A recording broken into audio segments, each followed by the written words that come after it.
Husband defended his raging drunk ex who ruined our wedding, then demanded I apologize to her. Later found out he cheated with her for years. Me, 23F, and my now husband, Josh, 26 meters, had our wedding last week. At first everything was beautiful. I got married to my high school sweetheart and was so happy. It felt like my fairy tale come true. I felt like a princess. While I'm taking photos with my bridesmaids, I see Josh's cousin, Nicole, with a girl, I'll call her Sarah, I'm unfamiliar with. She seems non-talkative but is friendly to me at first. We finish our photos and go inside to relax and chat before I walk down the aisle. A long while later, after the vows were exchanged, I bump into Sarah while on my way to the food table. She's clearly intoxicated, but through her slurred speaking I could hear her ranting about how crowded the venue was, but then it escalates. I was getting food for my mom when she said to me that she's surprised Josh married someone like me because Josh could do better than me. I tried to laugh it off and I told her I was very lucky to have him. The interaction left me feeling upset, but I brushed it off as her just being drunk and I started drinking too and soon forgot about it. Time goes past and I'm feeling good. Me and my husband along with all the guests were dancing. Suddenly, I hear a crashing sound near the food table and all of us rush over to see what was happening. I see Sarah on the ground sobbing hysterically, and Nicole was trying to calm her down. She had completely smashed my wedding cake, and ripped the decorations. My heart was broken to see my wedding cake completely destroyed, but I tried to ask what was wrong, and Sarah started screaming and cursing me. I was confused and drunk, so I started shouting back and ordered my husband to kick her out. He didn't want to and told me she should be allowed to stay since she was a friend. I argued with him and told him that she's ruined my wedding. It eventually took my husband and Nicole to get her under control and convince her to go home. Nicole left with Sarah, and when my husband came back he looked angry with me. He completely blew me off for the rest of the night and I could tell the atmosphere was now awkward for all my guests. The next day my husband lectured me about how I hurt Sarah's feelings and demanded I apologize to her. We argued and he slept on the couch. Things eventually cooled down, so I tried to talk to him about it the following days, but he shut me down and just told me I was being overdramatic about the situation. I've never even seen Sarah until my wedding. I have no clue why she would lash out like that. I'm hurt that my husband doesn't see my perspective. Even though she was drunk, she ruined my special day and now I can't think of the happy memories I have because I can only think of that incident. Sorry for the long read, thanks for listening. Update 1. Firstly, I'm going to try and make this as short as possible. I know this update isn't going to be very shocking, but I at least want to explain myself a bit better. I started thinking and taking everyone's replies into consideration and called Nicole. I demanded she tell me the truth and she eventually did. You all were right. Sarah and Josh were a thing. Yes, he cheated on me. For some backstory, me and Josh have known each other since elementary school. We grew up together and started dating freshman year of high school. He was my first everything. I've never loved someone the way I love him. I didn't want to believe Nicole when she confirmed my suspicions. When she told me he cheated on me, my heart sank and I haven't stopped feeling nauseous. I'm completely devastated. Now, how could I be so foolish? How couldn't I see what was laid out right in front of me? Is this even real? Well, Sarah went to a different high school than me and Joshua. Nicole introduced Sarah and Josh. Nicole knew he was taken, but she's never liked me because I'm mixed. He dated Sarah while he was dating me all through high school. When we graduated, he ended things with Sarah. He wasn't currently cheating on me, but Sarah was still angry that Josh ghosted her, so she took it out on me. Nicole brought her to the wedding, knowing Sarah wanted some type of revenge. I didn't want to believe that the love of my life, my whole world, the person I cherish the most could do this to me. He cheated on me for 4 whole years, and I was completely oblivious. I don't want to lose him, but I can't look at him the same. He's always been so sweet, so caring of me, so loving. He has no clue that I know, and I'm not sure how to bring it up to him. I wish this wasn't real. I wish I could wake up from this terrible nightmare. When I confront him, I'll update if anything important happens. And for anyone that's been kind to me, thank you so much. I wouldn't wish this upon anyone. Update 2. I want to start off by clarifying a few things. People keep asking how was he loving and caring if he did this to you? He brings me flowers every week, he brings me lunch to my work, he cooks for me, he takes me on a fancy date once a month, he takes care of my mother, he offers to pay for everything. He always tells me how much he loves me and he used to make me feel so safe. I would have never married him if I knew he would put me through all this. I know this story is hard to believe, but it's not just a story, this is my life. Also turns out that cheating was actually going on for closer to 6 years. Yes, she was the only girl he cheated with. I am upset that Sarah destroyed my marriage, but I know it's ultimately Josh's fault. Anyways, Josh gets off of work at 10 p.m. so I stayed up late to talk to him. I made Nicole promise me not to tell him I know, and shockingly she stayed true to her promise. He came through the door and I called him to sit with me while I was at the kitchen table. I told him I knew everything. At first, I was shouting and ranting to him, but then it turned into me begging him to prove to me that it wasn't true. Of course, it was true, and after a while he confessed to everything. Hearing it from him made it all too real. He tried to argue that since it was in high school, it shouldn't affect me that much and that it was a stupid mistake.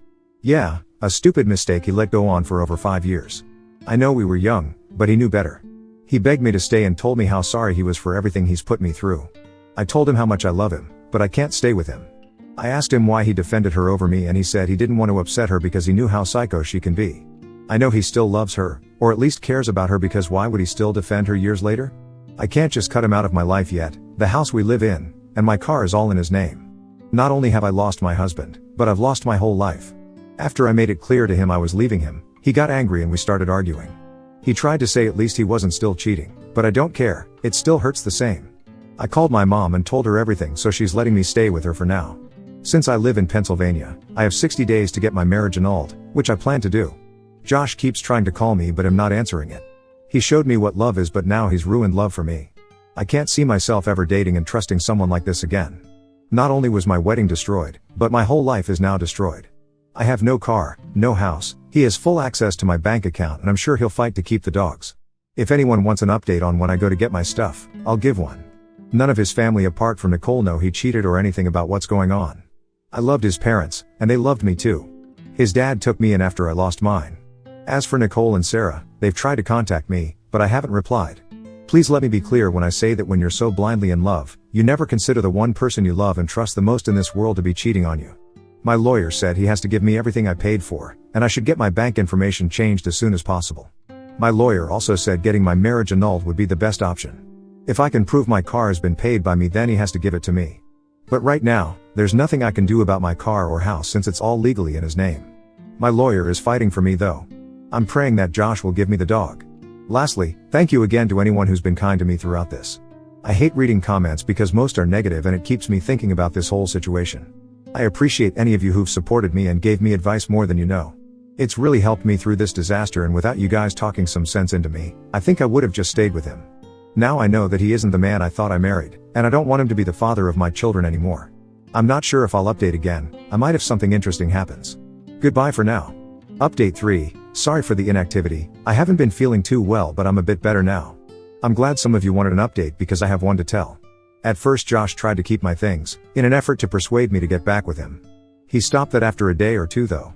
The great news is I got my car and my ex-husband gave me my dog without me having to take him to court. I could have gotten it anyway, but him just giving it over made things a lot easier on me. My bank information has changed, and he didn't try to take any of my money. I've still lost my home, but there's nothing I can do about that at the moment. My lawyer has worked so hard for me and I'm so grateful to him. I had a calmer conversation with my ex when I was over to get my stuff, and I've gotten a bit of closure. We talked about all our memories and had kind of our final conversation. He apologized for everything, said he understood why I was leaving him, and told me if I wanted him to leave me alone he would. My marriage was annulled, but I'm kinda devastated that it's like it never happened now. The reason why Sarah and Nicole were calling me is because they tried to tell me I'm ruining his reputation and being a drama queen about something that happened years ago. I've blocked both of them now. Every time someone asks about why our marriage was annulled, I tell them the truth and that's upsetting him. He doesn't like that his family and coworkers know about how much of a prick he is. I wasn't going to tell his family because I don't think that's my place, but they know now anyway. His parents caught wind of what happened and called me to apologize and check up on me. They were like my second parents, I'm forever grateful to them for taking me in as their own. I'm truly going to miss having them as my in-laws. I'm living with my mom as of now, but I'm looking for cheap apartments nearby. I've never lived by myself, so I'm pretty scared of it. To my knowledge, my ex and Sarah didn't get back in contact and from the looks of things don't plan to in the future. To those asking why my things were in his name, I obviously didn't think it'd end like this. I trusted him with my life, and he made a lot more money than I did. It was better to let him handle the finances. Thankfully he hasn't screwed me over by following through with his threats to keep my car and stuff. I know I'm only 23, I know I have a lot of life left in me, but it's not feeling like that right now. I'm still in shock about everything and definitely in denial. I know I'll be okay eventually, but this has screwed my whole perspective of love up. My life has taken a full turn from what should have been the happiest moment of my life. I'm bitter, I think about what if I would have done something different, maybe then he wouldn't have done all this, and I keep making excuses for him. In some type of way, I'm glad I know who he truly is now. It sickens me to know that I almost had kids with him, and he would have let me go through my whole life keeping his cheating past a secret from me. I don't know how men like this can sleep peacefully at night after completely ruining people's lives. It's shocking how many of you have went through something similar. I'm so sorry to those who've been through a heartache like this. It's made me laugh about how you guys are trying to create revenge plans for me. I really appreciate it, but I'm going to let everything rest. Mostly because it would hurt me more if I did take revenge. People have let me know his nice gestures were the bare minimum, but I've never seen anyone do things like that. My mother and father were divorced, so I've never seen love displayed like that. I thought it was something that only happened in Hallmark films. Thank you all for your kind messages and comments. I read all of them and it's helped me throughout all this. I hope you guys have an amazing day. Thanks for everything. Now on to the next story. Story 2. Wife made a handmade gift for her abusive brother's fiancé, then got uninvited from the wedding, so I took the gift back. My wife, Lena, crochets a lot and often gifts it to friends and family. When her second oldest brother got married, she made the bride a shawl to wear over her dress in the evening. The bride loved it, and ever since Lena has made shawls for everyone in her family getting married.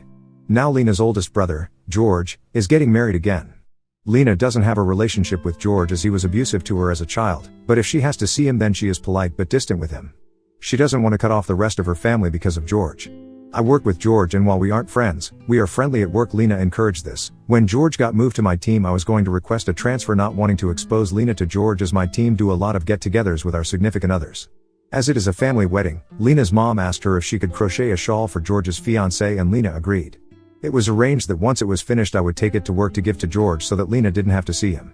Earlier this week, the shawl was completed and I emailed George at work to let him know that I would bring it in today as the wedding is tomorrow. When I got into work this morning, I gave George the shawl and let him know that Lena and I were looking forward to the wedding.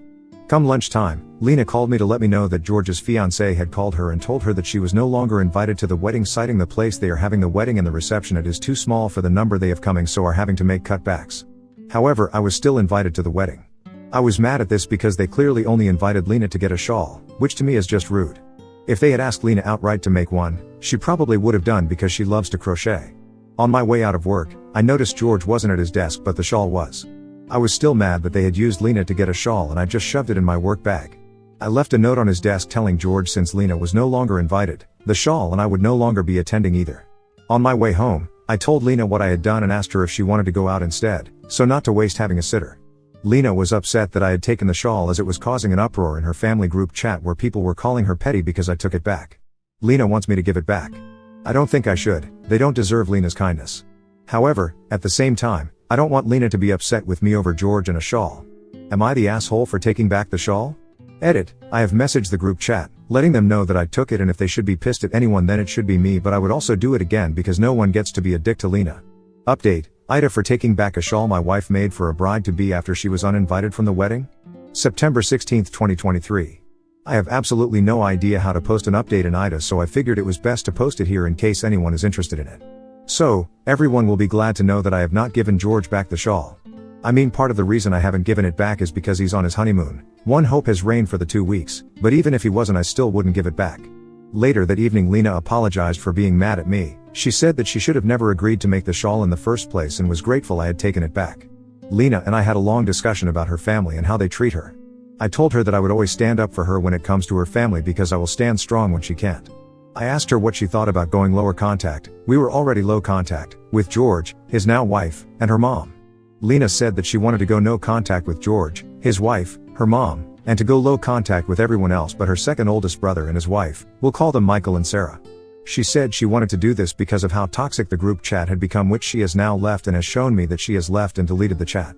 We have both blocked everyone but Michael and Sarah. I'm gonna wait a couple of weeks before I broach therapy for Lena again. I just want the dust to settle a bit as I don't want her to feel pushed into anything. The story the wife gave Lena about there not being enough space was bullshit. Michael confirmed that George had told him weeks ago that they were well under numbers for their venue. It was just a shit attempt at a power move. I know some Redditors were concerned about my work life after I took the shawl. I spoke with my manager and told him that Lena had made a shawl for George's wife but they had given a shit reason for uninviting her to the wedding the day before the wedding and I took it back. When I told my manager this, he sighed heavily before telling me that he wished I hadn't taken the shawl because George could make things difficult for me but that he would have done exactly the same thing because George is a nightmare. I told him that I'd like to move to another team because it wasn't good for Lena to have to be around him. He told me to leave it with him and he would see what he could do. I'd have moved when George was first put on my team but Lena encouraged me not to as she didn't want me to rock the boat with her family. I heard back on Monday that I will be getting moved to another team at the end of the week. This other team is desperate for someone, so when my manager reached out to other managers to see if anyone had an internal vacancy, this manager bit his arm off. The day of the wedding, Michael called Lena and asked what our plans had been for the day. Michael knew that Lena wasn't invited to the wedding and rightly assumed I wouldn't go if she wasn't welcome. Lena told him that we had planned to go out for dinner and drinks. Michael told her that sounded like a plan and to text him where we were going for dinner. Michael and Sarah had decided to skip the wedding after seeing the meltdown of George, his wife and their mom in the group chat. Apparently they continued spouting abuse at Lena even though she had left the group chat. When the family turned on me and our children was when Michael and Sarah decided they weren't going to the wedding at all. They were just going to go to the ceremony after Lena had been uninvited. They messaged George to tell him their flight had been delayed and they wouldn't be able to make it. Their flight wasn't delayed, it was just the excuse they used and George never responded. Michael had seen George's abuse of Lena firsthand. He had tried to protect Lena where he could, but there was only so much he could do as a child himself and didn't want to be on the receiving end of George's temper either. As an adult, he took the first chance he had to move away from his family while only maintaining contact with Lena. So we went out with Michael and Sarah, having a much better night than we would have done at the wedding. There was no snide comments, no belittling, nothing. Lena was happy as she got to see Sarah and that was what she was looking forward to. Lena being happy was all I wanted. It's all I ever want, my family to be happy. Both Michael and Sarah's phones did keep going off all night as Mill and George kept messaging them angry at their non-attendance, especially after Michael posted a picture of the four of us together having drinks on Facebook with a caption about how he was choosing Lena over George going forward because she doesn't use people to get what they want like George did over a crochet shawl. Michael admitted to me later that he did this to anger George because he'd have a meltdown at the reception and then his in-laws could see what an ass he actually is. Given the gleeful messages I got from Michael last week after he had heard back from a cousin who attended, George had a complete meltdown. Lena knows about this post, but she is not comfortable with me posting pictures of her work. She considered unraveling the shawl but she found it difficult to undo all her hard work, which I understand. It's the very reason I didn't unravel it myself and tell George it was an IKEA shawl. Well, that and I didn't want to face a mad Lena.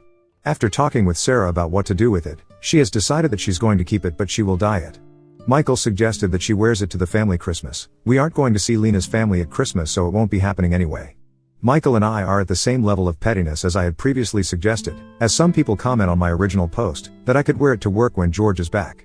I didn't show Lena many of the comments. She doesn't need to see people calling her a doormat or saying she needs to grow a spine. Those people clearly haven't had their spirit completely broken by the people who are meant to love them unconditionally or were completely cut out of family events. When George graduated from uni, Lena was left at home. She was 8 years old and left home alone all day. Christmas was spent mostly in her bedroom, because her grandmother didn't want Lena around as her presence would just upset George. Until she was 14, then she would sneak out and spend it with me and my family. Lena was just left out of everything. Her dad used to work away from home a lot, so he had no idea what was going on. He just assumed Lena liked her own space. Not that she would just stay in her room because she was used to being neglected by her family.